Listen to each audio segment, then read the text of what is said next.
The twin sons of Karis Prime beat down mercilessly on the Crimson Desert, turning the arena into a shimmering mirage of heat and blood. Elias Varden adjusted the carbon fiber plates of his combat armor, feeling the familiar weight settle against his scarred skin.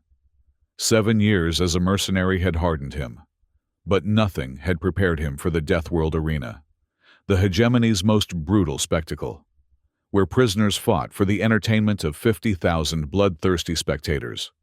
Elias stood in the preparation chamber, listening to the thunderous chants from above. "Blood! Blood! Blood!" The rhythm matched his heartbeat, quickening as the countdown display flashed on the wall. 3 minutes until the gates opened.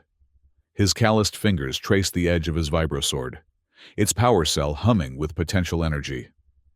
Unlike most mercenaries, Elias had refused neural enhancements or genetic modifications. Pure human reflexes had kept him alive across 12 star systems, and he'd need every ounce of that experience today. "Combatant 7734, prepare for entry," announced the emotionless voice through the speakers. "Reminder, victory or death.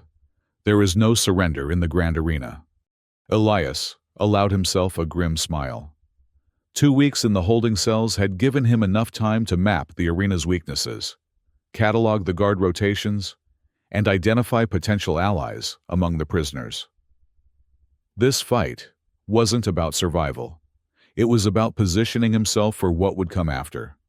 As he climbed the entry ramp toward the blinding light of the arena floor, a memory flashed unbidden across his mind.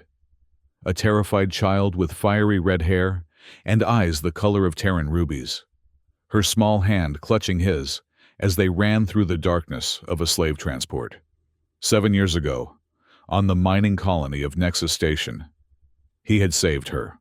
One small act of decency in a universe that rewarded only cruelty. "I'll come back for you," he had promised as he secured her in the escape pod. "Stay hidden until the rescue ships arrive." She had nodded, eyes wide with trust and fear as the pod's door sealed between them. It was the last time he had seen her. The memory faded as quickly as it had appeared.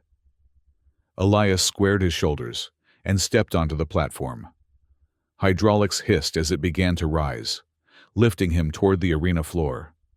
The roar of the crowd intensified, becoming a physical force that pressed against his eardrums.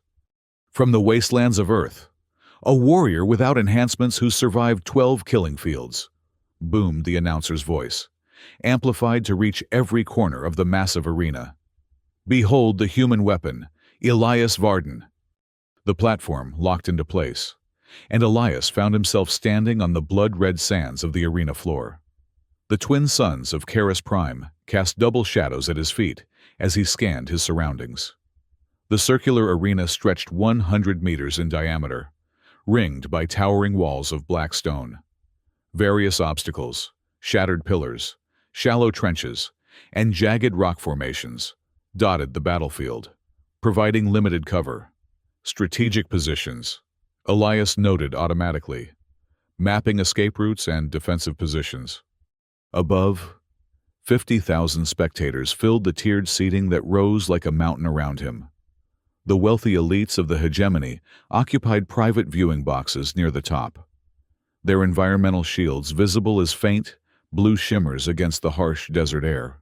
Below them, rank upon rank of citizens from across the star system screamed and wagered on the bloodshed to come. Elias remained motionless, conserving energy as the announcer continued. "And now, the challenger who has claimed 27 consecutive victories, the warrior who emerged from the shadows to dominate our arena, the mysterious dealer of death, known only as Shadowblade." A second platform rose from the opposite side of the arena. Elias narrowed his eyes against the glare, trying to glimpse his opponent. The figure stood tall and lean, wrapped in form-fitting combat armor of midnight black that contrasted sharply with the red desert floor. A hooded cloak concealed the warrior's features, but as the crowd's roar reached a fever pitch, the figure raised a gloved hand and swept the hood back. Elias felt his heart stop. Long, red hair framed a face that was both familiar and strange. Older, harder, but unmistakable.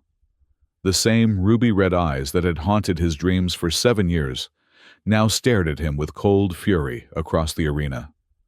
The child he had saved had grown into a deadly warrior, and now she stood before him as his executioner. "Impossible," he whispered, the word lost in the cacophony of the crowd. Across the battlefield, the woman called Shadowblade activated her weapon, a dual-bladed plasma sword that hummed with violet energy. She spun it in a practiced arc, leaving trails of light in the superheated air. Her eyes never left Elias. The arena master's voice cut through the din. "Combatants, prepare. No quarter given. Fight until only one stands." A massive holographic countdown appeared above the arena. Fight begins in 5, 4, 3. Elias ignited his vibro sword, the blue energy field crackling to life along the monomolecular edge. "Tadi, 1, commence." Shadowblade moved with inhuman speed, crossing half the arena before the announcement had faded. Elias barely raised his blade in time to block her first strike, a feint toward his throat, followed by a vicious sweep at his knees. The clash of their weapons sent sparks showering across the sand. "Jalira," he breathed, using the name he remembered from so long ago. "It's me, Elias." Her only response was another flurry of attacks, each strike precise and calculated to find the weak points in his defense. Elias retreated, parrying and deflecting rather than counterattacking. Every movement revealed her training, formal techniques blended with street fighting pragmatism. She fought like someone who had learned to kill to survive. "I looked for you," Elias said, ducking beneath a horizontal slash that would have decapitated him. "After Nexus Station, the rescue ships never found you." "Liar!" she hissed. The first word she had spoken. Her voice was deeper than he remembered, hardened by years of pain. There were no rescue ships, only slavers and opportunists picking through the wreckage. She punctuated her accusation with a thrust that grazed Elias's side, slicing through his armor and drawing first blood. The crowd roared its approval as crimson droplets stained the sand. Elias spun away, using a fallen pillar for momentary cover. The Commonwealth fleet responded to the distress call. I saw the ships arriving as I was forced to withdraw. "And yet here I stand," Jalira replied, circling the pillar like a predator. "Abandoned, forgotten, until I made them remember me." She vaulted over the pillar, her dual-bladed sword separating into twin weapons that attacked from opposite directions. Elias countered, with a desperate parry that knocked one blade aside. But the second scored a line of fire across his shoulder. The pain cleared his mind. Surviving meant fighting back. He shifted from defense to offense, using the techniques that had kept him alive across a dozen battlefields. His vibro sword became a blur of motion, forcing Jalira to retreat for the first time. "I spent 3 years searching for you," Elias said, advancing steadily. "Traced every slave transport that left Nexus, infiltrated processing centers on 6 planets. I never stopped looking." "Then you failed," Jalira snarled, reconnecting her blades into a staff that she spun to create a defensive barrier of light. "As I failed to die like a good little victim." Their weapons locked together, faces inches apart across the crackling energy fields. Elias saw the years of suffering written in the fine lines around her eyes, the calculation behind her fury. "I made a promise," he said quietly. "I intend to keep it." Something flickered in her expression. Doubt, perhaps, or a memory stirring beneath the rage. Then she disengaged with a backflip that carried her several meters away. The crowd, momentarily hushed by the intensity of their exchange, erupted in approval. "Words," she said dismissively. "The currency of liars and politicians. I deal in actions now." She pressed a control on her wrist guard, and suddenly, the ground beneath Elias's feet shifted. one of the arena's hidden traps, a section of sand that dropped away to reveal a spiked pit. He leaped forward, rolling across solid ground as the trap snapped shut behind him. "You control the arena mechanisms," he realized aloud. "You're not just a combatant." Jalira smiled, cold and predatory. "I am Shadowblade. I am the arena's favored child. Did you think I survived by chance?" Their battle resumed with renewed intensity, moving across the arena floor in a deadly dance of advance and retreat. Elias fought defensively, conserving strength while studying her patterns. Jalira attacked relentlessly, each combination more complex than the last, designed to overwhelm his defenses. To the spectators, it was a masterful display of combat. To Elias, it was a conversation, each exchange revealing more about the woman she had become. She fought with the precision of someone extensively trained, but underneath were the desperate techniques of a survivor. She had been forged in pain, shaped by cruelty, tempered in combat. "The rescue ships found an empty pod," Elias said between exchanges. "Signs of struggle. Blood. I thought you were dead." "I was taken before they arrived," Jalira replied, her breathing controlled despite the exertion. "The pod's beacon was disabled. A hegemony scout ship found me first." She launched a series of rapid strikes that forced Elias back toward the arena wall. The crowd sensed a killing blow approaching and surged to their feet in anticipation. "But now I understand," she continued, her voice carrying only to his ears beneath the crowd's roar. "You didn't abandon me. You simply failed me, which makes this so much more interesting." Without warning, she deactivated her weapon and stepped back. The sudden cessation of hostilities confused the audience, their cheers turning to murmurs of discontent. "Enough for today," Jalira announced, her voice amplified by the arena's systems. She turned to address the spectators directly. "A worthy opponent deserves a worthy death. Tomorrow, we conclude this battle with proper ceremony." Protests rose from the crowd, but Jalira raised her hand, and the arena fell silent. "The Shadowblade has spoken. Prepare your wagers for tomorrow's final confrontation." She turned back to Elias, her voice dropping to a whisper. "Until tomorrow, Elias Varden. Consider this your last night alive." Arena guards emerged from hidden doors in the wall, surrounding Elias with shock spears at the ready. As they escorted him back toward the holding cells, he glanced over his shoulder. Jalira stood motionless in the center of the arena, watching him with an expression he couldn't decipher. In the darkness of his cell, Elias examined his wounds. Superficial cuts mostly. She had been toying with him, testing his abilities while revealing little of her own. The encounter had confirmed what he suspected. Jalira hadn't simply survived. She had risen through the ranks of the arena system to a position of influence, a position she could use. "Impressive performance," came a voice from the shadows. Corin, an ex-navigator imprisoned for smuggling, leaned against the far wall of the shared cell. "First time I've seen Shadowblade prolong a fight. Usually, she's brutally efficient." "We have history," Elias said cautiously. "Must be some history. The betting pools are in chaos." Corin moved closer, lowering his voice. "Your timing couldn't be better. The plan is accelerating." Elias nodded slightly.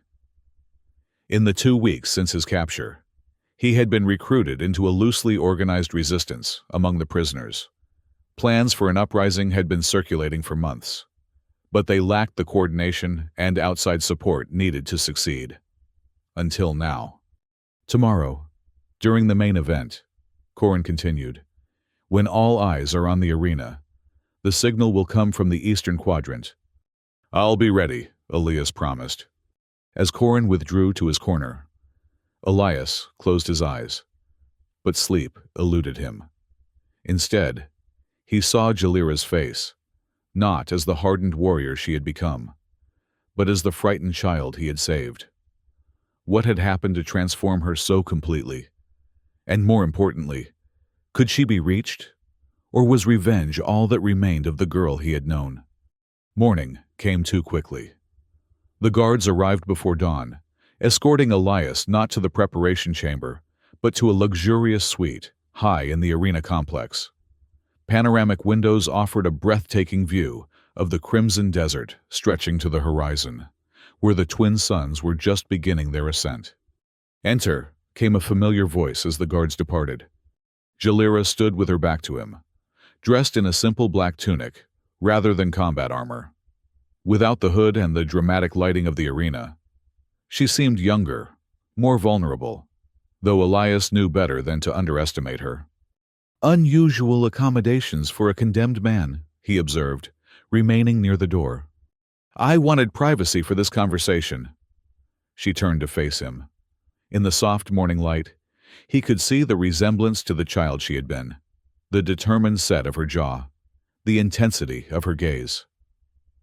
"7 years is a long time, Elias Varden. I have questions before you die." "I have a few of my own," he replied. She gestured toward a table set with food and drink.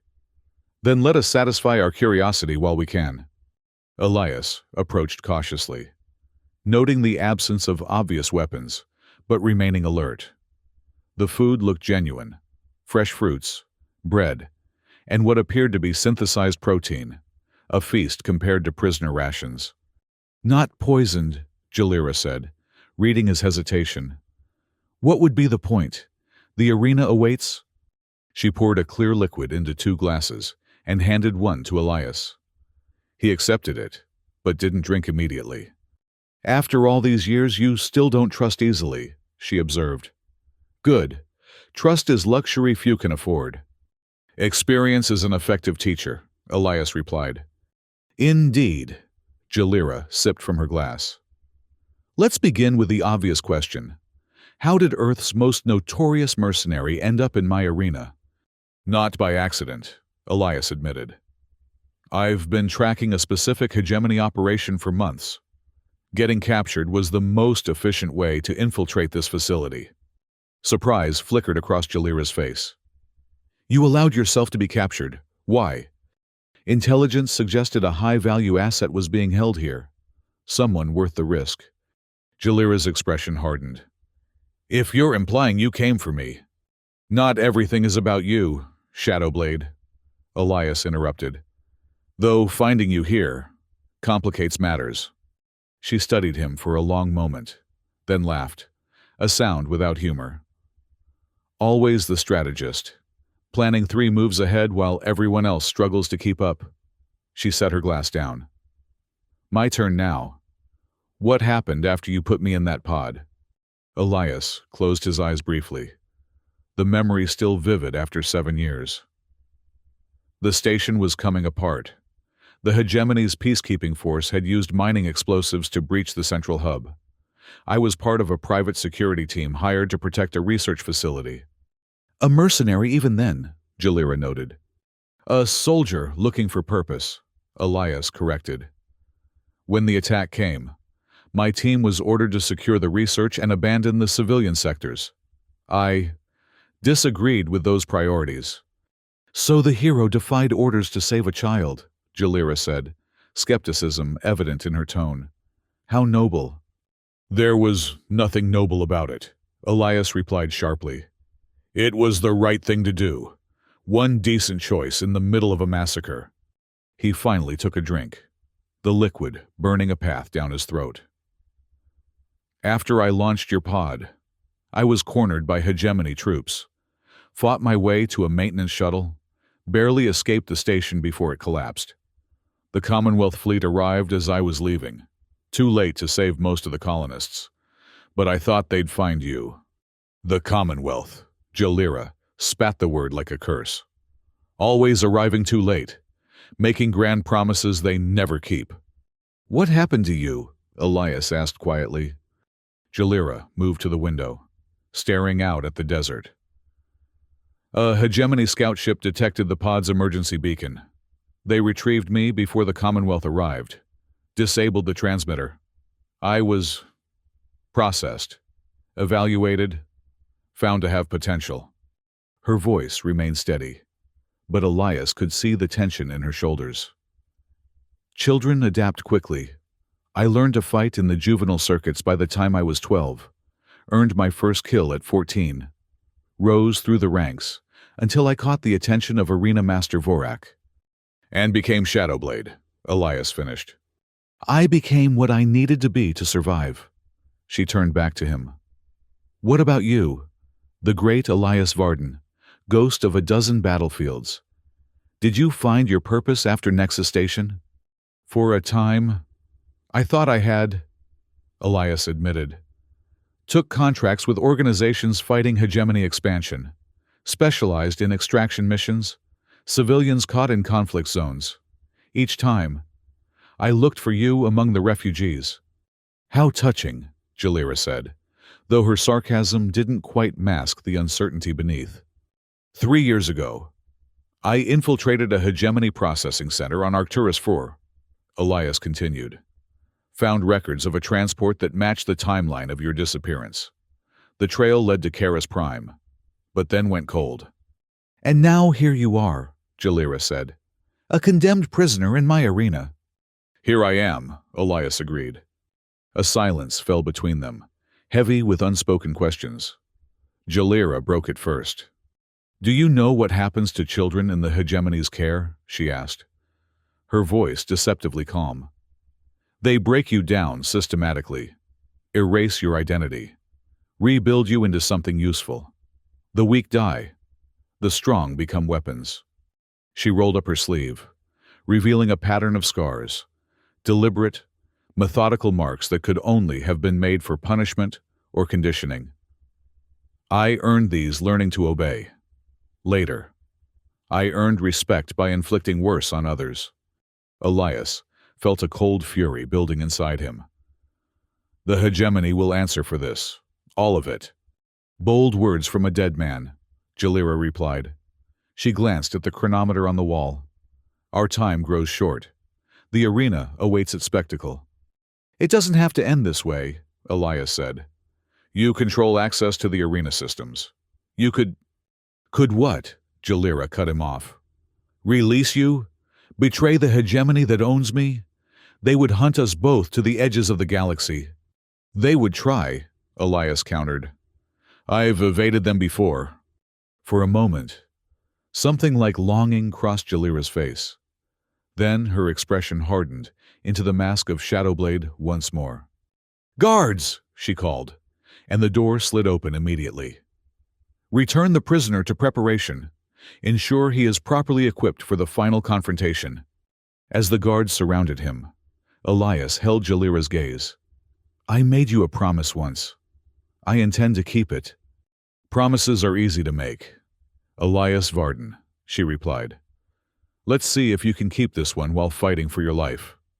The arena was transformed for the final confrontation. Additional obstacles had been added overnight. Makeshift buildings, scattered debris, and shallow trenches that crisscrossed the sand. The crowd had swelled beyond capacity, with spectators standing in the aisles and hanging from the safety barriers of the upper tiers. Among the elite boxes, Elias noted new arrivals, high-ranking hegemony officials and military officers. The stakes had been raised. This was no longer simply entertainment, but a political statement. The death of a notorious anti-hegemony operative would make for valuable propaganda. Combatants, prepare for entry, the announcer's voice boomed across the arena.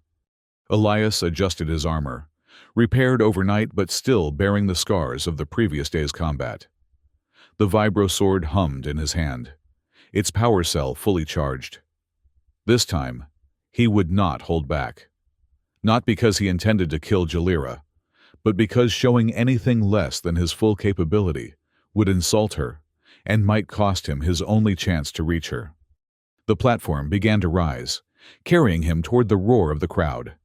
As he emerged into the harsh light of the twin suns, a new sound greeted him, not just cheers, but his name, chanted by thousands of voices.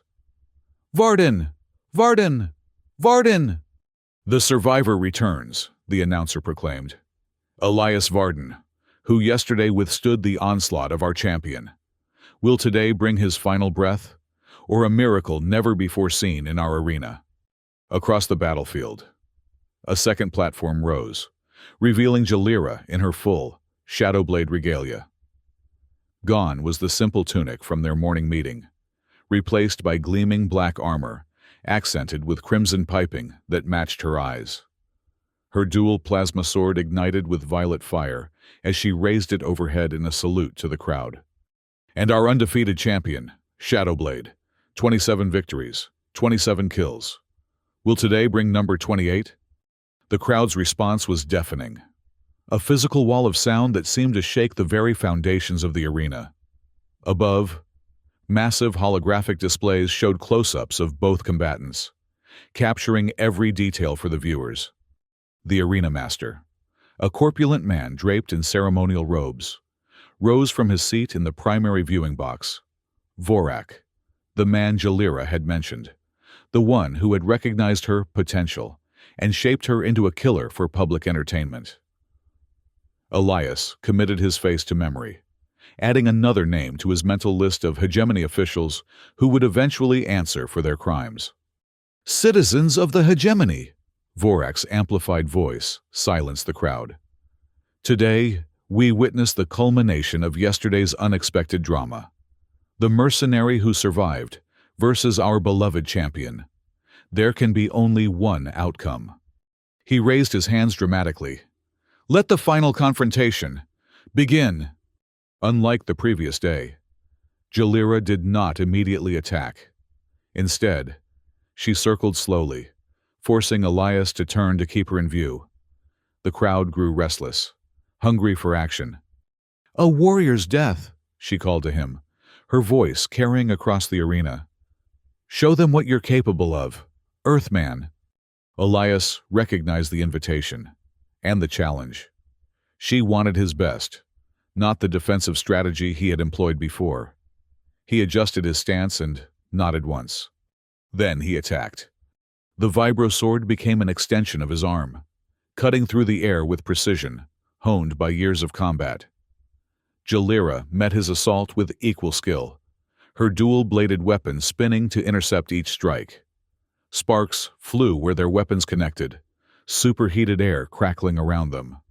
They were evenly matched, Elias with his natural reflexes and hard-earned experience, Jalira with her engineered speed and lifetime of training. Where he was methodical and efficient, she was acrobatic and unpredictable.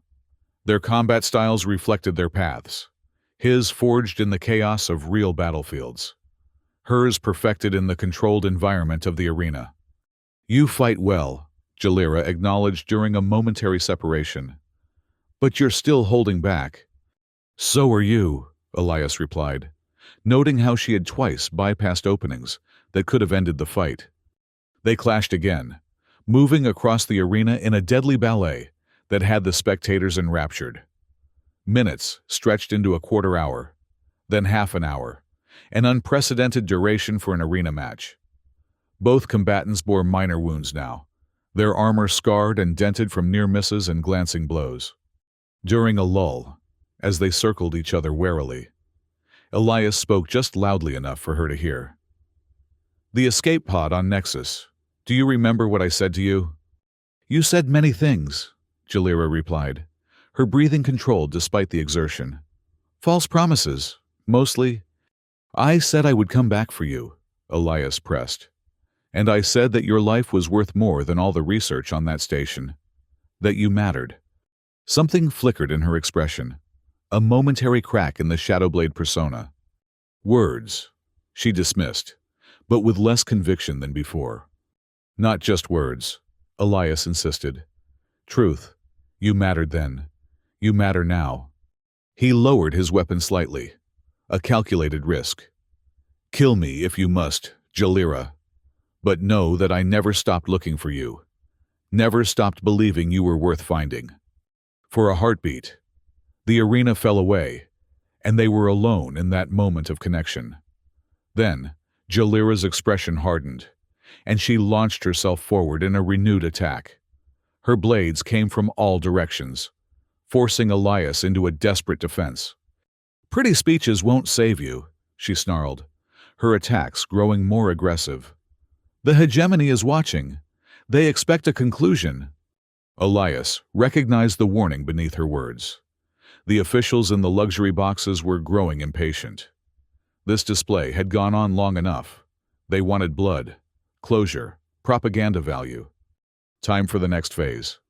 With a sudden shift in tactics, Elias launched a flurry of attacks that drove Jalira back toward the center of the arena. She countered expertly, but he could see recognition in her eyes. He was maneuvering her, positioning them both. When they reached the arena's center, Elias executed the move they had practiced countless times in his mind. A feint to her left side, followed by a spinning attack that, when countered as expected, left their weapons locked together in a cross, faces inches apart. "The plan is in motion," he whispered, their bodies shielding his words from the cameras. "Eastern Quadrant. When the signal comes, be ready." Uncertainty crossed Jalira's face. "What plan?" "The one that gets us both out of here," Elias replied. "The one that gives you a choice." Before she could respond, he disengaged and retreated several steps. The crowd, sensing a turning point, leaned forward in anticipation. "Enough games!" Elias called loudly enough for the microphones to catch. "Let's end this. Shadowblade. One warrior to another." He deactivated his vibrosword and cast it aside, the weapon clattering across the sand. A collective gasp rose from the spectators. "What are you doing?" Jalira demanded, confusion evident in her stance. "Making a choice," Elias replied. He spread his arms wide, defenseless. "My life for your freedom. That was always the deal." The arena fell silent. 50,000 spectators holding their breath as Shadowblade approached the unarmed man. The cameras zoomed in, capturing every nuance of their expressions for the massive displays overhead. "You think this gesture means anything?" Jalira asked, though uncertainty had crept into her voice. "That it changes what happened?" "I think you're more than what they made you," Elias answered. "I think somewhere inside Shadowblade, Jalira still exists, the girl who survived when everyone thought she would break. The fighter who rose when they expected her to fall." He took a step toward her, ignoring the activated blade that could end his life in an instant. "I failed you once. I won't fail you again. But you have to choose, Jalira. Not what they programmed you to choose. What you want." Jalira's weapon trembled slightly in her grip. "And if I choose to kill you? To maintain my position? To survive?" "Then I die knowing I kept my promise," Elias said simply. "I came back for you." For what seemed an eternity, they stood frozen in that tableau, the warrior with her blade poised to strike, the mercenary offering his life. The crowd's murmurs grew louder, confusion and anticipation building to a crescendo. Then, from the eastern quadrant of the arena, a brilliant flash of light erupted, followed by the unmistakable sound of an explosion. Smoke billowed from one of the spectator sections as alarms began to wail throughout the facility. "Now!" Elias shouted, diving for his discarded weapon. Jalira reacted instantly, not toward Elias, but toward a control panel concealed in one of the arena obstacles. Her fingers flew across the interface, overriding security protocols and activating emergency systems. Across the arena, hidden doors in the walls slid open, prisoner access points that should have remained sealed. From these openings poured dozens of combatants, armed with weapons smuggled or improvised over months of careful planning. "What have you done?" Jalira demanded as Elias rejoined her, vibrosword reactivated. "Created an opportunity," he replied. "The Resistance has been planning this for months. All they needed was a distraction and access to the arena floor during a major event." Above them, chaos had erupted in the stands. Clouds of pale green gas billowed from hidden vents, a non-lethal but highly effective sedative that would incapacitate most of the spectators within minutes. The hegemony officials in their luxury boxes were protected by environmental shields, but security forces were already rushing to evacuate them as the situation deteriorated.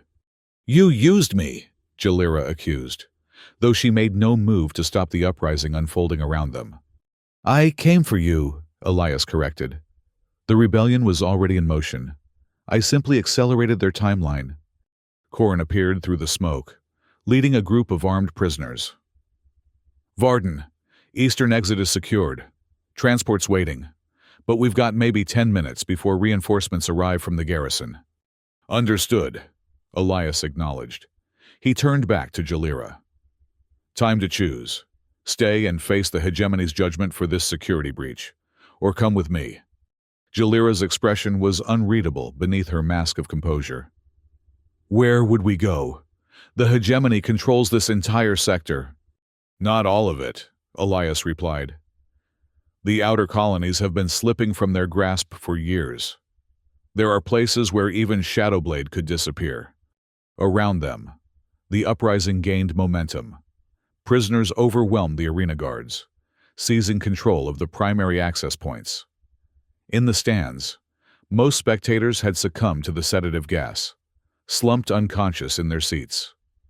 The remaining security forces were focused on evacuating the high-value officials, rather than containing the prisoners.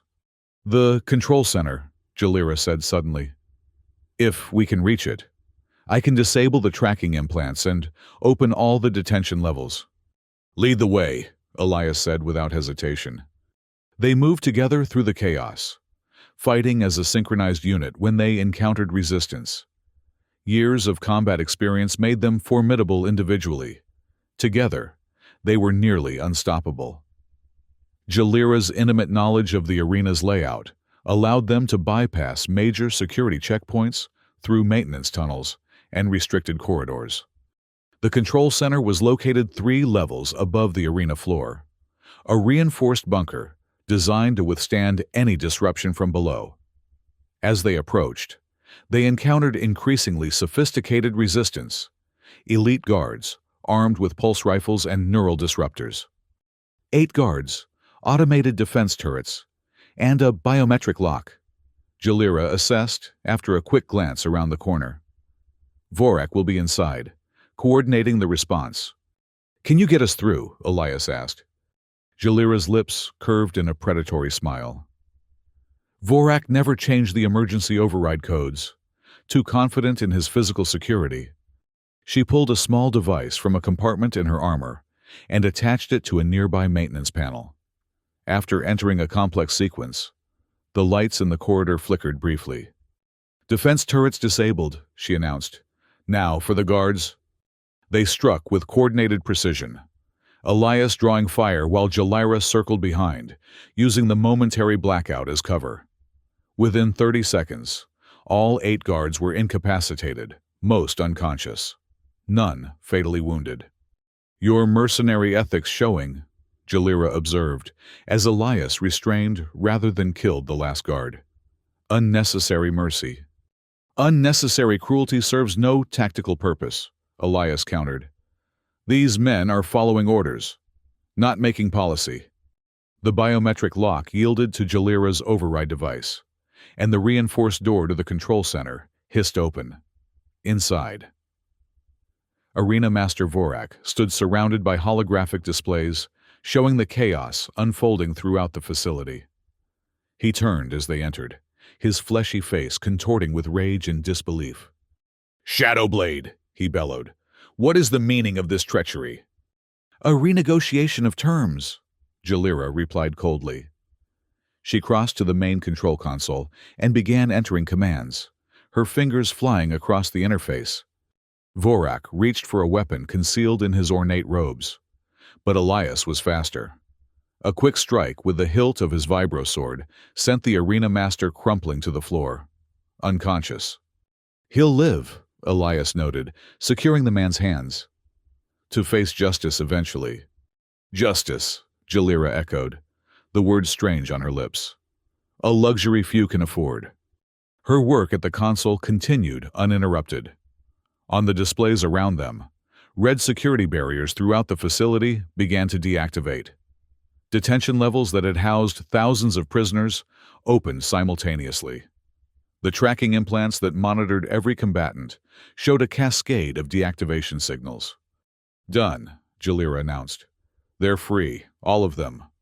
"Including you," Elias said, gesturing to the display that showed her own implant going offline.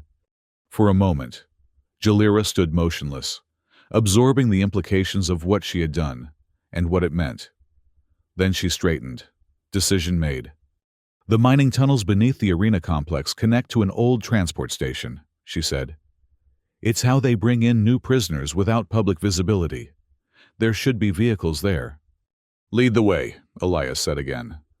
They left the control center at a run, navigating through corridors now filled with liberated prisoners heading for various exits.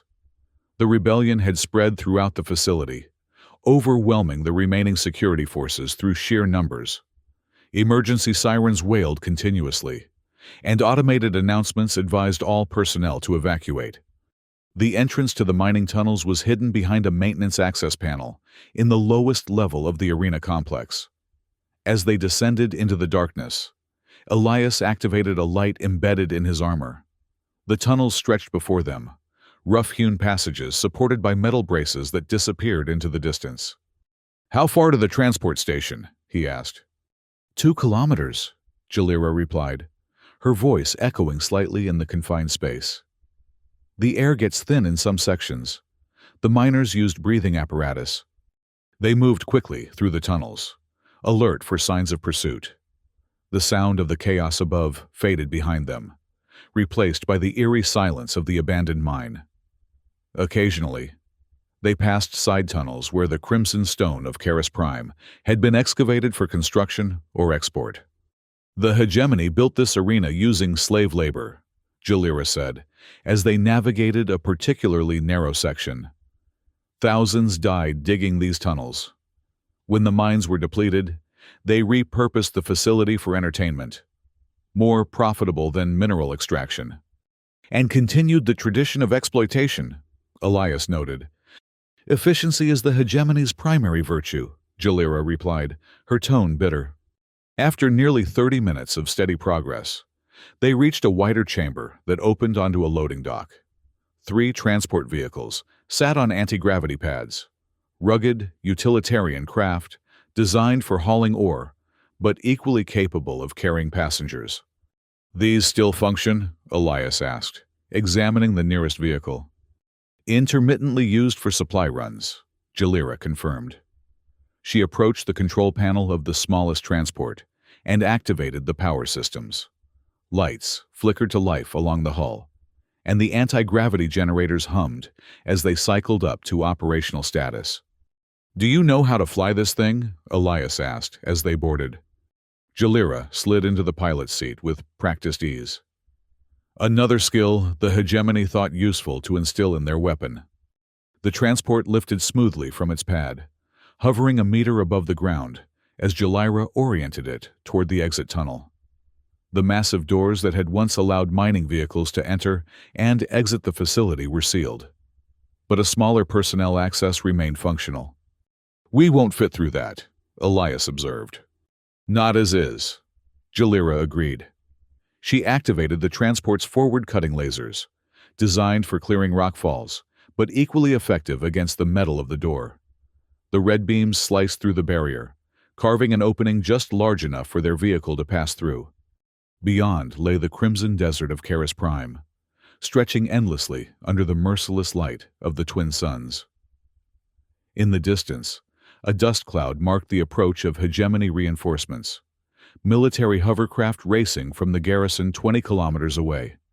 "They'll have air support soon," Elias noted, scanning the horizon. "Then we won't use air," Jalira replied. She kept the transport low, barely skimming the surface of the desert as she accelerated away from the arena complex. "There's a canyon system 5 kilometers south. The mineral content interferes with tracking systems." The transport shuddered as it pushed beyond its design speed parameters, the frame groaning under the stress. Behind them, The first pursuit craft appeared from the arena's main landing pad. Sleek, military-grade interceptors, built for speed and armed with pulse cannons. 4 minutes to the canyon, Jalira announced, her focus absolute as she navigated across the uneven terrain. They'll be in weapons range in 2. Elias moved to the rear of the transport, where a defensive turret was mounted, a basic point defense system meant to clear debris rather than engage military craft. But better than nothing. He swung it toward their pursuers and began calculating trajectories. The first shots from the interceptors kicked up plumes of crimson sand around them, the pilots still finding their range. Jalira responded with a series of evasive maneuvers, keeping their profile low and their course unpredictable. "Hold on," she warned as she cut power momentarily, dropping the transport into a shallow depression before accelerating up the far side. The sudden change in elevation confused the targeting systems of their pursuers, buying precious seconds. The mouth of the canyon appeared ahead, a jagged gash in the desert floor that plunged into shadow. Jalira angled toward it, pushing the transport's engines beyond safe limits. The interceptors closed the gap, pulse cannons charging for another volley. Elias fired the defensive turret, not at the craft themselves, but at the desert floor in front of them. The blasts kicked up clouds of the mineral-rich sand, creating a temporary visual barrier that disrupted the interceptors' targeting systems. "Nice thinking," Jalira acknowledged as she sent the transport diving into the canyon. The temperature dropped immediately as they entered the shadow of the towering rock walls. The canyon twisted and branched, creating a natural labyrinth beneath the desert surface. Jalira navigated with surprising familiarity, taking turns that seemed random but gradually led them deeper into the network. "You know these canyons well," Elias observed. "I escaped once, 2 years ago," Jalira replied, her attention on the controls. "Made it almost to the outer settlements before they recaptured me. I memorized the route during that attempt." The interceptors followed them into the canyon, but their superior speed became a liability in the confined space. One miscalculated a turn and clipped its wing against the rock wall, sending it spiraling into a fiery crash against the canyon floor. The others maintained pursuit but fell further behind, as Jalira's intimate knowledge of the terrain gave them an increasing advantage. After 20 minutes of high-speed navigation through the twisting passages, they emerged into a broader valley where several canyons converged. Ancient structures were carved into the rock walls, remnants of Caris Prime's original inhabitants, long extinct before human colonization. "We can rest here briefly," Jalira said, bringing the transport to a halt beneath an overhanging rock formation that shielded them from aerial observation. "The mineral concentration will mask our energy signature for a while." As the engines cycled down, silence enveloped them, a stark contrast to the chaos they had left behind. Elias moved to the transport's small viewport, scanning their surroundings for signs of pursuit. The valley remained quiet, the only movement the occasional drift of crimson sand carried by the desert wind. "What now?" Jalira asked, the question encompassing far more than their immediate tactical situation. "Now we keep moving," Elias replied. "There's a Commonwealth outpost on Haven's Reach, 3 days' travel from here. They can provide sanctuary and transportation off-world." "The Commonwealth," Jalira said skeptically. "The same organization that failed to find me 7 years ago." "Imperfect allies are better than perfect enemies," Elias countered. "And I have contacts there who don't ask too many questions." Jalira was silent for a long moment, her expression unreadable. "Why did you really come back, Elias, after all this time?" "I told you the truth," he said simply. "I made a promise. To a child you barely knew," she pointed out. "Most would have forgotten and moved on." "I'm not most people," Elias replied. "Neither are you." Something shifted in Jalira's expression, a softening around the eyes, a vulnerability she had kept hidden behind the Shadowblade persona. "No, I suppose we're not." The moment stretched between them, filled with unspoken possibilities. Then a proximity alert chimed from the transport's console, breaking the spell. "Aerial patrol," Jalira reported, checking the sensors. "High altitude, standard search pattern. They haven't spotted us yet, but they're being thorough." "Time to move," Elias agreed. They resumed their journey through the canyon system, maintaining a lower speed to reduce their energy signature. The aerial patrols continued to sweep the area, but the transport's sensors gave them enough warning to find cover when necessary.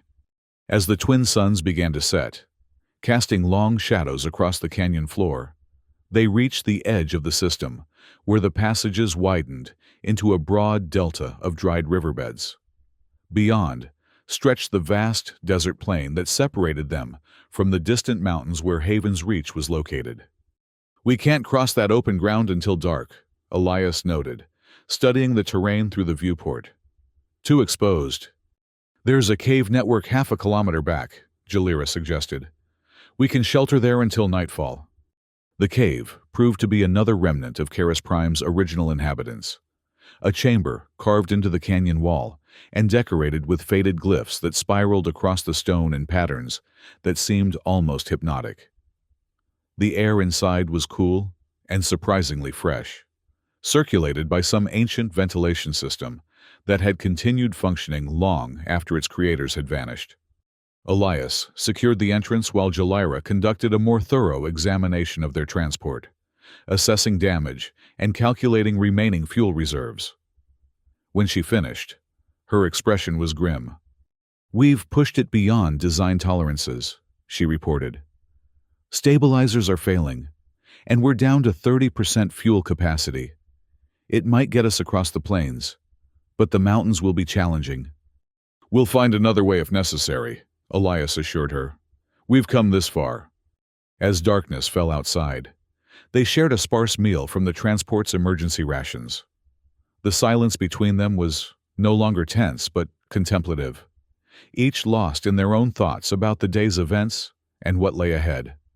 "Do you remember much about Earth?" Jalira asked eventually. "What it was like before you left?" Elias smiled faintly. "Green. That's what I remember most. The endless varieties of green in the reclaimed zones. After the climate wars, there was this massive effort to restore the ecosystem. By the time I left, forests were growing where there had been deserts for generations." "I've never seen a real forest," Jalira admitted. "Only simulations and training modules. The hegemony believed environmental appreciation was unnecessary for their purposes." "There are forests on Haven's Reach," Elias told her. "Not like Earth's, but beautiful in their own way. The trees have purple leaves that seem to glow at twilight." Jalira's expression softened momentarily. "I'd like to see that."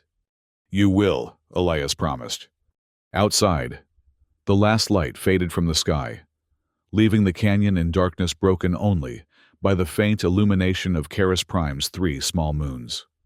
The transport sensors showed reduced aerial activity, the search patterns becoming more widely spaced as the hegemony forces expanded their search area. "It's time," Elias said, checking his weapons one final time. "If we maintain low altitude and minimal power, we should be able to cross the plains without detection." They returned to the transport, powering up systems in sequence to minimize energy spikes that might trigger distant sensors. Jalira took the controls again, easing the vehicle out of its hiding place and into the moonlit canyon. "Stay in the shadows as long as possible," Elias advised. "Once we're on the plain, full speed to the foothills." Jalira nodded, her focus absolute as she guided the transport along the deepest part of the canyon, where the shadows were densest. The vehicle moved silently, its anti-gravity generators adjusted to minimize the disturbance of the sand beneath. They reached the edge of the canyon system without incident, pausing at the final ridge that separated them from the open desert. Before them stretched 40 kilometers of exposed terrain, a journey of approximately 20 minutes at maximum speed, during which they would be vulnerable to detection. "Ready?" Jalira asked, her hand poised over the throttle controls. "Ready," Elias confirmed. The transport surged forward, emerging from the canyon's shadow onto the moonlit plain. Jalira kept it mere meters above the surface, using the natural contours of the land to break up their silhouette. The damaged stabilizers made the ride increasingly rough, but she compensated with subtle adjustments that kept them on course. 10 kilometers across the plain, their sensors detected movement, a patrol of ground vehicles moving parallel to their course. 2 kilometers to the north. Jalira adjusted their heading slightly, putting more distance between them and the patrol without making any sudden course changes that might attract attention. "They haven't spotted us," Elias reported, monitoring the patrol's communications frequencies. "Routine sweep, not focused on this sector." The foothills of the mountain range grew steadily larger ahead, their jagged profiles black against the star-filled sky. 20 kilometers, 25, 30. The transport shuddered more violently now, the stabilizers failing progressively as they pushed beyond their limits. At 35 kilometers, warning lights flashed across the control panel. "Port stabilizer critical," Jalira announced, fighting to maintain control as the transport began to list to one side. "We need to set down." "We're close enough," Elias decided. "The foothills will provide cover. We can proceed on foot from here." Jalira guided the failing transport into a narrow valley between the first rises of the foothills. The landing was rough, the vehicle scraping against rock outcroppings before settling at an angle against a cliff face. Steam hissed from ruptured coolant lines, and the acrid smell of burned circuitry filled the cabin. "End of the line for this craft," Jalira observed, powering down the remaining systems. "At least it got us here." They gathered what supplies they could carry: water, emergency rations, medical supplies, and portable communications equipment. Elias calibrated his navigation device to the coordinates of the Commonwealth outpost, while Jalira rigged the transport's remaining power cells to overload. 15 minutes after we leave, this will create a rather convincing distraction, she explained, setting the timer. Might buy us some additional time. They set out on foot, climbing steadily into the mountains as the 3 moons cast overlapping shadows across the rocky terrain. The air grew cooler as they ascended, a welcome relief after the heat of the desert.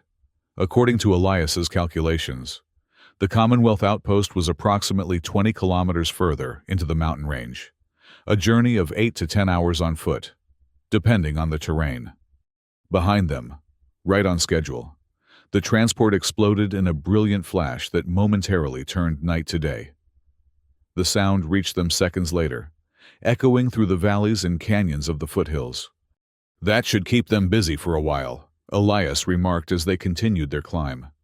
They traveled through the night, navigating by moonlight and the occasional assistance of Elias's night vision equipment. The terrain was challenging: steep inclines, loose scree slopes, and narrow passes that required careful traversal. By dawn, they had covered nearly half the distance to the outpost and found shelter in a deep crevice that shielded them from both aerial observation and the heat of the rising suns. As they rested, Elias noticed Jalira studying him with an expression he couldn't quite decipher. "What?" he asked finally. "You're exactly as I remembered," she said quietly. "And nothing like I expected." "How so?" She seemed to consider her words carefully. "In my memories, you were this hero, larger than life, someone who swooped in and saved me when no one else would. Then, when you didn't come back, those memories twisted. You became the betrayer, the one who abandoned me." She looked away, her profile sharp against the morning light filtering into their shelter. "But you're neither of those things, are you? Just a man trying to do the right thing in a universe that rarely rewards such efforts." "I don't know about that," Elias replied. "But I do know that finding you alive is reward enough for whatever effort it took." Jalira's gaze returned to him, searching. "You mean that?" "I do." Something shifted between them in that moment, a connection reforged, different from what it had been 7 years ago, but no less significant. They resumed their journey as the heat of midday began to wane, climbing higher into the mountains where the air grew thinner and the vegetation more prevalent. Hardy shrubs and twisted trees clung to the rocky slopes, their roots somehow finding sustenance in the seemingly barren ground. By late afternoon, they reached a high pass that offered their first view of the valley beyond, and the Commonwealth outpost nestled against the far mountainside. From this distance, it appeared as little more than a collection of prefabricated structures and communications arrays, but to Elias and Jalira, it represented salvation. "We made it," Jalira said, a hint of disbelief in her voice. "Not quite yet," Elias cautioned. "There's still the descent, and we should approach carefully. The Commonwealth maintains automated defenses that might not distinguish us from hegemony forces." They began their descent into the valley, moving with renewed caution. The increased vegetation provided better cover, but also reduced visibility, forcing them to rely more on instruments than direct observation. As they drew closer to the outpost, Elias activated a specialized communications device, a quantum-encrypted transmitter that broadcast on frequencies used by his former associates. "Let's hope someone friendly is monitoring the channels," he murmured as the device emitted its coded signal. They were still 2 kilometers from the outpost perimeter when the response came, not as a transmission but as the appearance of 2 figures on the path ahead. Both wore the distinctive gray and blue uniforms of Commonwealth Rangers, and both had weapons drawn but not aimed directly at the approaching pair. "That's far enough," called the lead ranger, a woman with close-cropped hair and the insignia of a captain. "Identify yourselves and state your business." Elias stepped forward, hands visible and away from his weapons. "Elias Varden, former contract operative for Commonwealth Intelligence. This is Jalira, a refugee from hegemony territory. We're seeking sanctuary under Protocol 7. The Rangers exchanged glances, clearly recognizing the code phrase that indicated a high-value extraction. The captain lowered her weapon slightly. "Varden," she said, studying him closely. "Your file says you went dark 3 years ago. Presumed dead or captured?" "The latter, until recently," Elias confirmed. "We escaped from the Karis Prime Arena complex approximately 30 hours ago. Hegemony forces are in pursuit." The captain made a decision, gesturing toward the outpost. "Follow us. Commander Thane will want to debrief you personally." As they approached the outpost, Jalira moved closer to Elias. "Protocol 7?" she questioned quietly. "Special classification for defectors with valuable intelligence," Elias explained. "It guarantees certain protections." The Commonwealth outpost proved larger than it had appeared from a distance, with much of its infrastructure built into the mountainside or concealed beneath camouflage nets. They were escorted through a series of security checkpoints, each more sophisticated than the last, until they reached the Central Command building. Commander Thane was a veteran of the border wars, his weathered face bearing the scars of that conflict. He received them in a Spartan office dominated by holographic displays, showing the surrounding terrain and orbital patterns. "Varden," he acknowledged with a nod. "Reports of your demise were clearly exaggerated. And this is—" "Jalira," Elias supplied when she remained silent. "Known in hegemony territories as Shadowblade, champion of the Karis Prime Arena." Thane's eyebrows rose slightly. "Shadowblade? Yes. We've received intelligence about that operation. Quite the propaganda tool for the hegemony." He turned his attention fully to Jalira. "And now you're defecting?" "I'm leaving," Jalira corrected, her voice steady. "What happens next depends on what options are available." Thane studied her for a moment, then returned his gaze to Elias. "What exactly happened at Karis Prime? Our monitoring stations detected significant disruptions in hegemony communications from that sector." "A coordinated prisoner uprising," Elias explained. "Timed to coincide with a high-profile arena event. Several thousand prisoners escaped, and the facility's security systems were compromised." "By you?" Tyne asked, though his tone suggested he already knew the answer.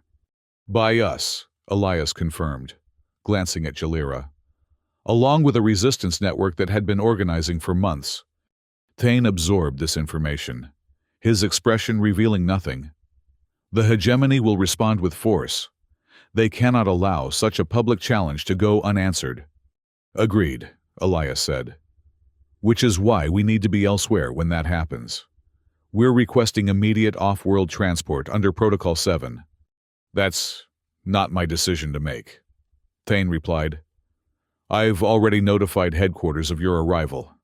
Ambassador Kelt is en route and will determine your status. He checked one of the displays. Her shuttle arrives in approximately 6 hours. Until then, you'll remain under protective custody. As they were escorted to secure quarters within the mountain complex, Jalira maintained her silence, her expression revealing nothing of her thoughts. Only when they were alone in the austere but comfortable room assigned to them did she speak. Ambassador Kelt, she said, the name clearly significant to her. Elizabeth Kelt? Yes, Elias confirmed, surprised. You know of her? She was on Nexus Station, Jalira replied.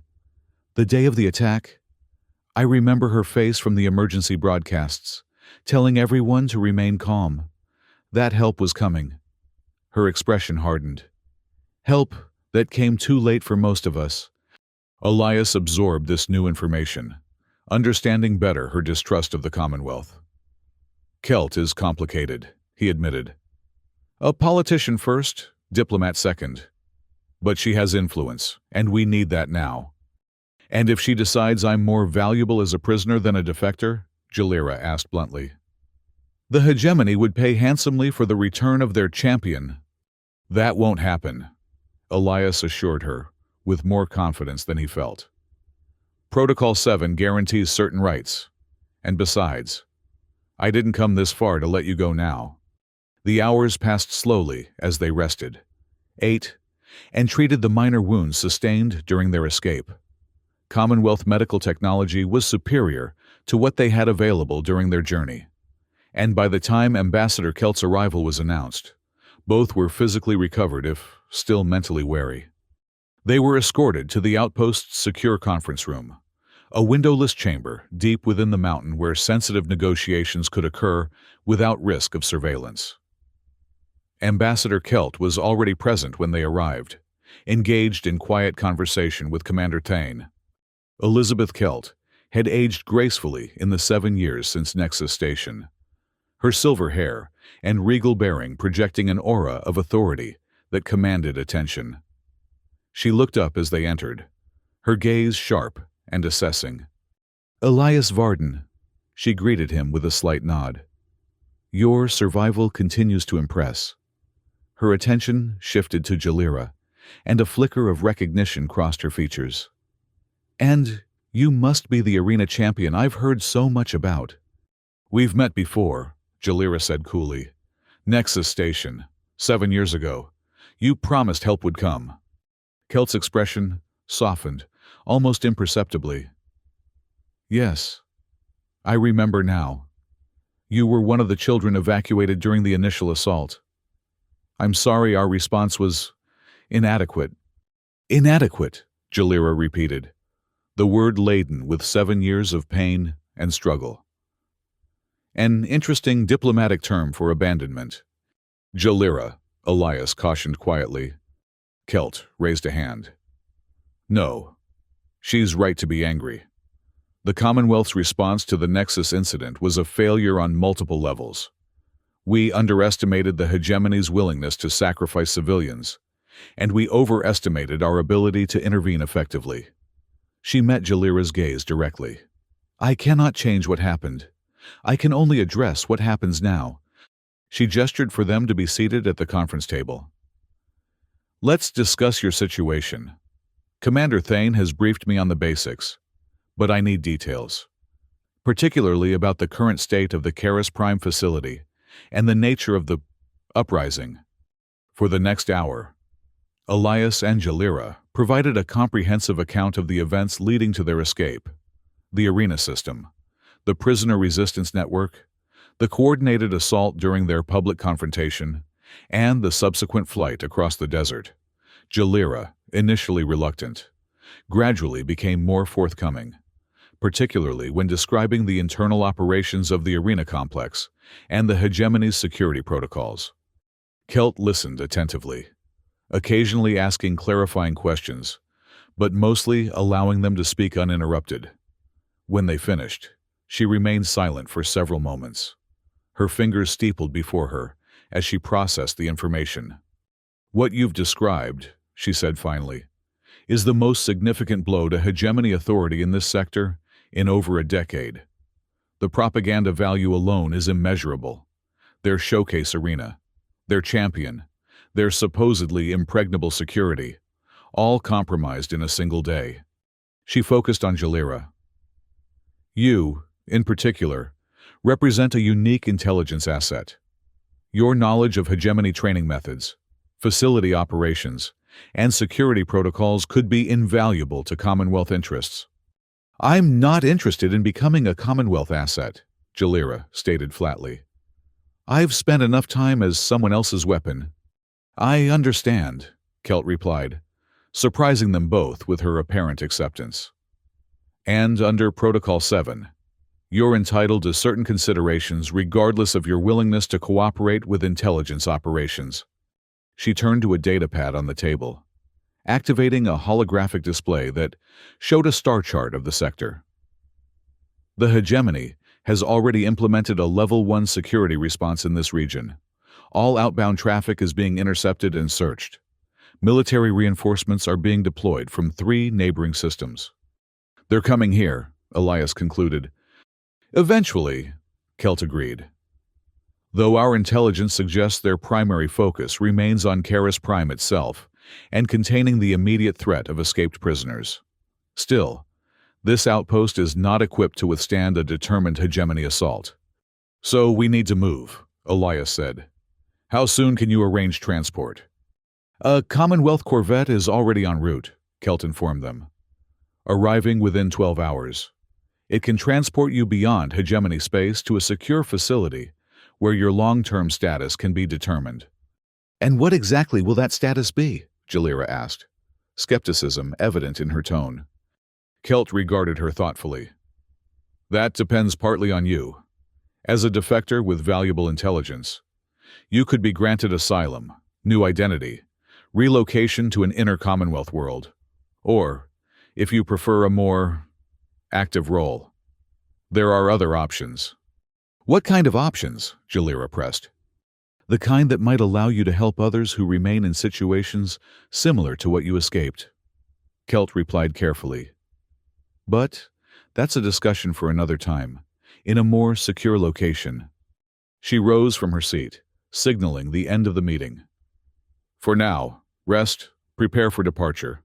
Commander Thane will ensure you have everything you need." As Kelt moved to leave, Jalira called after her. "Ambassador, one question." Kelt paused, turning back. "Yes?" "Why help us now, after failing before?" The ambassador's expression remained composed, but something flickered in her eyes. Regret, perhaps, or determination. "Because second chances are rare in our line of work. Ms. Jalira. For individuals and for institutions." She glanced between Jalira and Elias. "You both have been given one. So has the Commonwealth. I intend to ensure none of us waste it." With that, she departed, leaving them with Commander Thane to finalize the preparations for their evacuation. The 12 hours that followed passed in a blur of activity. They were provided with new clothing, additional medical treatment, and briefings on Commonwealth protocols for secure transport. Throughout it all, Jalira remained somewhat withdrawn, processing the rapid changes in her circumstances with a wary acceptance that Elias recognized from his own experience as a refugee years earlier. "Having second thoughts?" he asked, as they prepared for the final transport to the landing pad where the corvette would dock. Jalira considered the question seriously. "Not about leaving," she said finally, "but about what comes after. I've been Shadowblade for so long. I'm not sure who Jalira is anymore." "You'll have time to figure that out," Elias assured her. Without someone else dictating the answer. She met his gaze. Vulnerability and strength coexisting in her expression. And you? What comes after for Elias Varden? Back to mercenary work? More one-man crusades against the hegemony? It was Elias's turn to consider carefully. I've been fighting for so long. I'm not sure I remember how to do anything else, he admitted. But I'd like to find out. Preferably somewhere with actual trees and fewer people trying to kill me. A ghost of a smile touched Jalira's lips. Those purple forests you mentioned? Could be a good place to start, Elias agreed, returning the smile. Their moment was interrupted by an alarm that echoed through the outpost. Not the urgent wail of an attack, but the steady pulse that indicated an incoming vessel. Commander Thane appeared at their door moments later. Corvette's arriving ahead of schedule, he announced.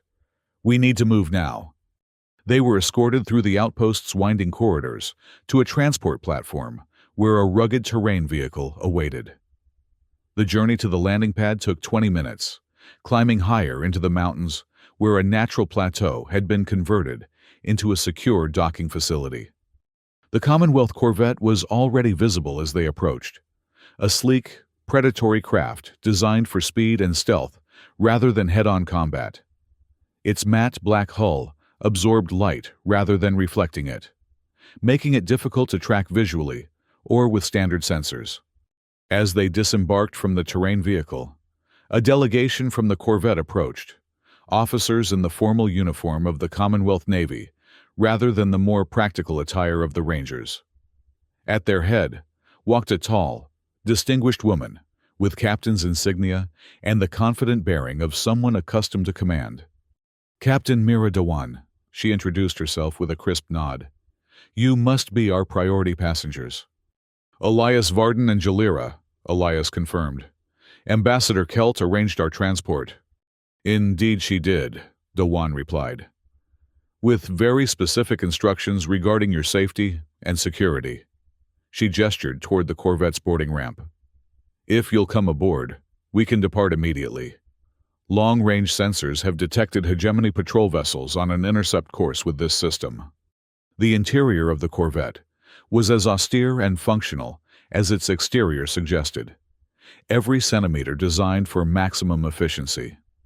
They were led to a secure cabin near the ship's core, where they would be best protected in the event of pursuit or combat. We'll break orbit in approximately 10 minutes, Captain Dewan informed them. Our course takes us through the Scylla Passage, a navigational hazard that most hegemony vessels avoid. It should provide additional security for our departure. And our destination? Elias inquired. Haven's Reach, Dewan replied. A Commonwealth protectorate beyond hegemony influence. Ambassador Kelt thought you might find it suitable for your needs. After the captain departed, Jalira turned to Elias with raised eyebrows. Haven's Reach, the same place you mentioned before? A colony world on the edge of Commonwealth space, Elias confirmed. Minimal governance, diverse population, no extradition treaties with the hegemony. And yes, those purple forests I mentioned. Kelt arranged this specifically, Jalira noted, her tone suggesting she was re-evaluating the ambassador's motivations. Kelt plays a long game, Elias acknowledged, but in this case, I think her interests and ours align. They felt the subtle shift in gravity as the corvette's engines engaged, beginning their departure from Karis Prime. Through a small viewport in their cabin, they watched as the red desert world receded, becoming first a looming presence, then a distinct sphere, and finally, just another point of light among the stars. Jalira stood at the viewport long after Karis Prime had vanished from view, her expression thoughtful. 7 years, she said quietly. 7 years of believing I'd never leave that place, that I'd die in the arena, forgotten by everyone who ever knew me before I became Shadowblade. Elias moved to stand beside her, their reflections ghostly in the transparastile. You were never forgotten, he said simply. She turned to face him, searching his expression for some sign of deception or manipulation. Finding none, she reached out hesitantly, her fingers brushing against his, as if confirming his physical presence. "No," she agreed finally. "I wasn't." The journey to Haven's Reach took 3 standard weeks, during which the corvette executed a series of complex navigational maneuvers designed to confuse any potential pursuit. They transitioned through rarely used hyperspace lanes, made brief appearances in busy commercial sectors to blend with other traffic, and occasionally powered down completely to drift silently through areas of dense, stellar material that masked their signature. Throughout the voyage, Elias and Jalira began the process of redefining themselves, not as mercenary and champion, not as rescuer and rescued, but as 2 people who had survived extraordinary circumstances and now faced the challenge of building something new from the wreckage of the past. They trained together in the corvette's small exercise facility, each learning from the other's distinct combat style. They shared meals with the crew, gradually becoming more comfortable with casual interaction after years of isolation and wariness. And in the quiet hours when the ship's lighting dimmed to simulate night, they talked, sometimes about the past, sometimes about the future, but always with increasing openness. "What will you do on Haven's Reach?" Jalira asked one evening, as they sat in the corvette's small observation lounge, watching the distorted starscape of hyperspace through the reinforced viewport. "There's a settlement near the northern forests," Elias replied. "Small community of ex-military types who prefer privacy and simple living. A friend of mine settled there after the border wars. Said it was the first place he'd found, where he could sleep through the night without waking, reaching for a weapon." "Sounds peaceful," Jalira observed, though her tone suggested she wasn't entirely sure if peace was what she wanted. "Peaceful doesn't mean inactive," Elias clarified. "The community is self-sufficient, runs its own security, maintains trading relationships with neighboring settlements. There's purpose there, just not the kind directed by others." Jalira considered this. "And they would accept someone like me, with my history?" "Everyone there has a history," Elias assured her. "It's an unspoken rule not to ask too many questions about what came before. What matters is who you choose to be now." "Who I choose to be," Jalira repeated softly, as if testing the concept. "I'm not sure I remember how to choose for myself." "You already have," Elias pointed out, "in the arena. When you helped free the prisoners. When you decided to leave with me. Each step has been your choice." She met his gaze, her ruby eyes reflecting the shifting patterns of hyperspace. "Not entirely my choice. You gave me a reason to choose differently." The moment stretched between them, filled with possibilities neither was quite ready to name. Eventually, Jalira looked away, back toward the stars. "I might like to see these purple forests," she said finally. "At least for a while." Haven's Reach appeared first as a blue-green jewel against the blackness of space, its single moon a pale sentinel in orbit. As the corvette approached, details emerged. Vast oceans covering nearly 70% of the surface, with land masses clustered primarily in the northern hemisphere. Cloud systems swirled in complex patterns, indicating active weather and healthy atmospheric circulation. Captain Dewan joined them on the bridge as they made their final approach. "Beautiful, isn't it?" she remarked. "One of the more successful terraforming projects from the early expansion era. Self-sustaining ecosystem for nearly 2 centuries now." The ship descended through the upper atmosphere, following a trajectory that took them over a sprawling mountain range capped with snow. Beyond lay forests that indeed possessed the purple canopy Elias had described, trees with silvery trunks and foliage in shades ranging from deep violet to lavender, creating an otherworldly landscape beneath the golden light of Haven's sun. "The settlement is called Renewal," Captain Dewan informed them as they approached their destination. "Population approximately 1,200, Mostly human with a small percentage of adapted species from compatible worlds. Limited governance structure, but they maintain Commonwealth protection status through a mutual defense agreement. The settlement came into view as they cleared the edge of the forest, a collection of structures built with a harmonious blend of natural materials and advanced technology. Some buildings were partially embedded in hillsides or built around existing trees, while others rose as slender towers that caught the sunlight. A central plaza served as landing area, currently occupied only by a few small transports and maintenance craft. "We've arranged temporary accommodations for you both," Dewan continued as the Corvette settled onto the landing pad with barely a tremor. "Beyond that, Ambassador Kelt has authorized a stipend for 6 standard months to allow you time to establish yourselves. After that, you're on your own, officially, at least." The unspoken implication was clear. The Commonwealth would maintain an interest in them, particularly in Jalira, regardless of the official arrangement. "Understood," Elias acknowledged. "Please convey our appreciation to the ambassador." As they prepared to disembark, Captain Dewan handed each of them a small data crystal. New identities, complete with background documentation and citizenship verification. Use them as you see fit. Jalira examined the crystal in her palm. "A new name to go with my new life?" "A new official identity," Dewan corrected. "Who you actually are remains your choice."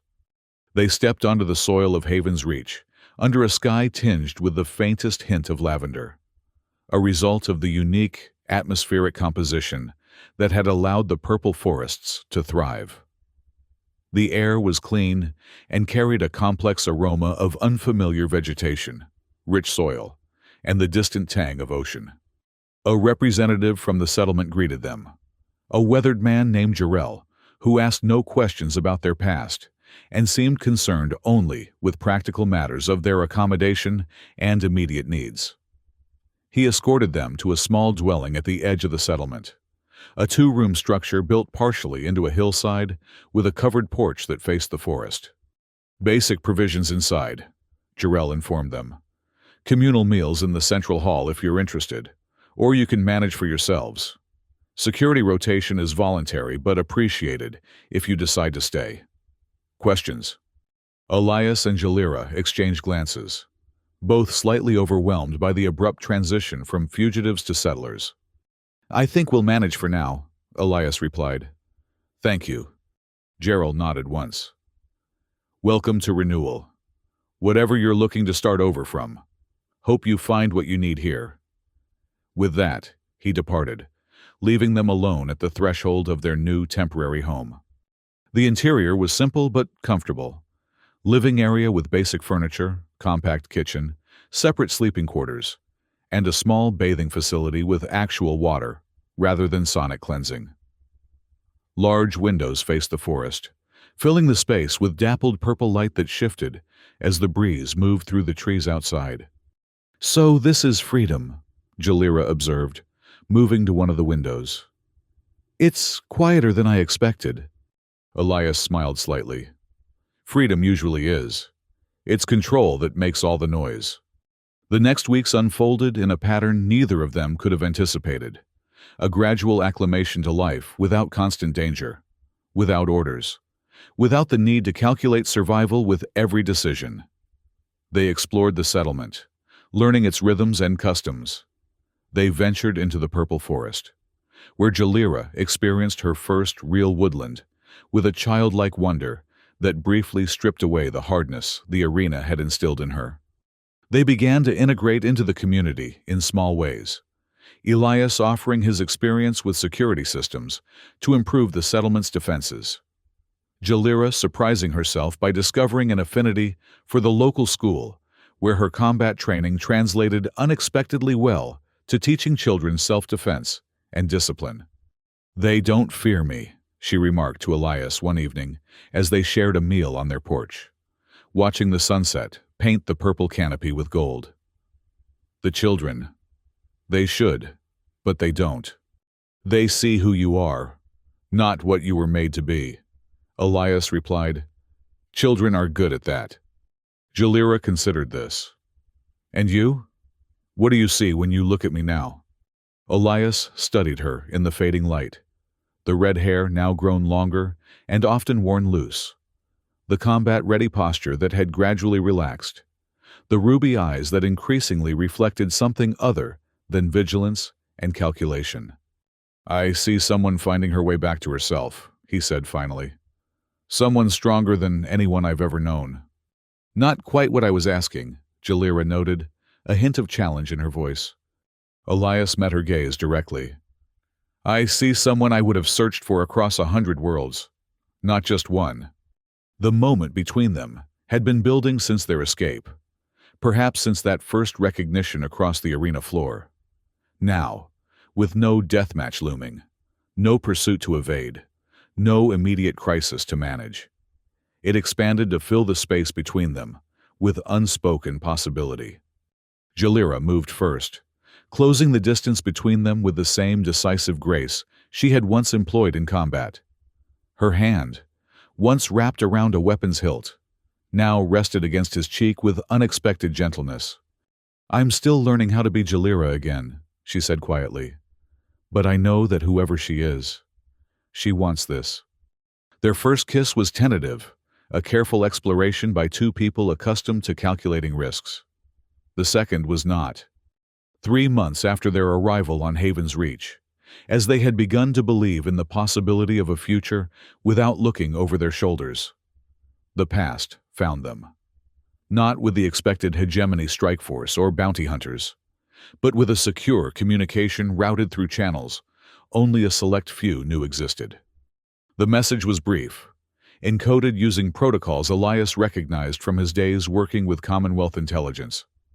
When decrypted, it displayed a simple text. Nexus survivors located. Processing center on Rigel Prime. Window closing. K. K for Kelt. Ambassador Kelt, who had arranged their transport to Haven's Reach, who had spoken of second chances. Elias stared at the message for a long time before showing it to Jalira. She read it twice, her expression unreadable. More children from Nexus Station, she said finally. After all this time. Possibly, Elias agreed. Or it could be a trap. Does it matter? Jalira asked, her gaze steady. If there's even a chance.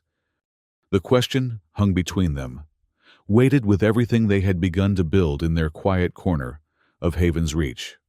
The purple forests, the children at the school, the small dwelling that had begun to feel like home. We could send the information to others, Elias suggested. There are networks, operatives who could... No, Jalira interrupted. If they're like I was, they need to see that someone came back for them, that someone remembered. Her voice softened. That someone kept their promise. Elias recognized the resolution in her eyes, the same determination that had kept her alive in the arena, that had enabled her to rise from slave to champion. This wasn't Shadowblade speaking, driven by rage and the need to survive. This was Jalira, choosing her path with full awareness of what it might cost. Then we go together, he said simply. And we come back together. Jalira smiled, a rare, genuine expression that transformed her face. To our purple forest. To home, Elias agreed. They began preparations that night, reaching out to contacts through secure channels, gathering intelligence on Rigel Prime and its processing centers. The skills that had kept them alive as mercenary and arena champion now turned to a new purpose. Not just survival, but liberation. Not just escaping, but returning. Not just existing, but living according to the choices they made together.